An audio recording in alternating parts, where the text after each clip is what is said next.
யுதிஷ்டிரன் இந்திரபிரசத்தின் மன்னனாக முடிசூடப்பட்டதும் நாரதரின் அறிவுறுத்தலின்படி ஒரு ராஜசூய யாகம் நடத்த முடிவு செய்து அதில் கலந்து கொள்ள மற்ற தேசத்து மன்னர்கள் அனைவருக்கும் அழைப்பு கொடுத்தான். யுதிஷ்டிரன் அழைப்பை ஏற்றுக்கொண்டு அனைவரும் அவன் நடத்திய ராஜசூய யாகத்தில் கலந்து கொண்டனர். யாகம் முடிந்ததும் யாகத்தில் கலந்து கொள்ள வந்தவர்களுக்கு செய்ய வேண்டிய பதில் மரியாதையில் முதல் மரியாதையை யாருக்கு செய்வது என்ற குழப்பம் வந்தது. அப்பொழுது பீஷ்மரும் சபையில் இருந்த மற்ற பெரியவர்களும் அந்த முதல் மரியாதையை கிருஷ்ணருக்கு தர சொல்லி பரிந்துரை செய்தனர். அதற்கு சபையில் இருந்த அனைவரும் சம்மதமும் தெரிவித்தனர், சிசுபாலன் ஒருவனை தவிர்த்து. கிருஷ்ணருக்கு முதல் மரியாதை செய்வதில் சிசுபாலனுக்கு சிறிதும் விருப்பம் இல்லை என்பதால் அதற்கு அவன் மறுப்பு தெரிவித்தான்.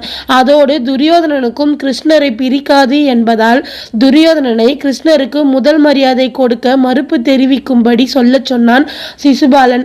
ஆனால் துரியோதனன் அதற்கு எனக்கு எந்த அளவிற்கு இந்த 5 பாண்டவர்களையும் பிடிக்காதோ அதே அளவிற்கு இந்த புல்லாங்குழலை கையில் ஏந்தியிருக்கும் இந்த கிருஷ்ணனையும் எனக்கு பிடிக்காதுதான். இருந்தாலும் என் விருப்பு வெறுப்பை வைத்து நான் இதில் மறுப்பு தெரிவிக்க முடியாது. என் பார்வையில் பாண்டவர்களின் முதல் மரியாதைக்கு இந்த கிருஷ்ணன் தகுதியானவன்தான். ஏனென்றால் இவன் எப்பொழுதும் பாண்டவர்கள் நன்மையை விரும்புபவன். யார் ஒருவன் நாம் நன்றாக இருக்க வேண்டும் என்று விரும்புகிறார்களோ, நமது சுகத்தை விரும்புகிறார்களோ அவர்களுக்கு நாம் நமது முதல் மரியாதையை செலுத்துவதுதான் சரியாக இருக்கும். அந்த வகையில் பார்த்தால் பாண்டவர்களின் நன்மையை விரும்பும் இவனுக்கு பாண்டவர்கள் முதல் மரியாதையை செலுத்துவதுதான் சரி. அதனால் நான் இதில் என் மறுப்பை தெரிவிக்க எதுவும் இல்லை என்று சொல்லிவிட்டான் துரியோதனன். அதற்கு சிசுபாலன், இந்த கிருஷ்ணன் செய்யும் மாய வித்தைகளை பார்த்து நீயும் பயந்து விட்டது போல் தெரிகிறது துரியோதனா. உன்னை ஒரு வீரன் என்று நினைத்து இந்த சபையில் எனக்கு துணையாக பேச அழைத்தேன் பார். என் புத்தியை சொல்ல வேண்டும். இனி உன்னை வீரன் என்று ஒரு பொழுதும் சொல்லிக் கொள்ளாதே என்று ஆத்திரத்தில் கற்றி கொண்டிருந்தான் சிசுபாலன். அதற்கு துரியோதனன், நீ சினத்தில் தன்னை மறந்து பிதற்றி கொண்டிருக்கிறாய். உன்னிடம் வாக்குவாதம் நடத்தி என்னை நான் முட்டாளாக்கி கொள்ள விரும்பவில்லை சிசுபாலா. இப்பொழுது உன் சங்கடம் என்னவோ அது யாருடனோ அவரிடத்தில் பேசு. என்னிடம் பேசி உன் நேரத்தை விரயம் செய்யாதே என்று சொல்லிவிட்டு அமைதியாக அமர்ந்து விட்டான் துரியோதனன். சிசுபாலன் மீண்டும் சபையில் இருப்பவர்களை, மாடு மேய்ப்பவனுக்கு எதற்கு முதல் மரியாதை, இவனுக்கு முதல் மரியாதை கொடுப்பதற்கு எதற்கு எங்களை போன்ற மன்னர்களை அழைத்து அவமதிப்பு செய்கிறீர்கள் என்றான். அதோடு நிறுத்தாமல் அதிகமாக பேசிக்கொண்டிருந்த சிசுபாலனை கண்டித்தார் பீஷ்மர்.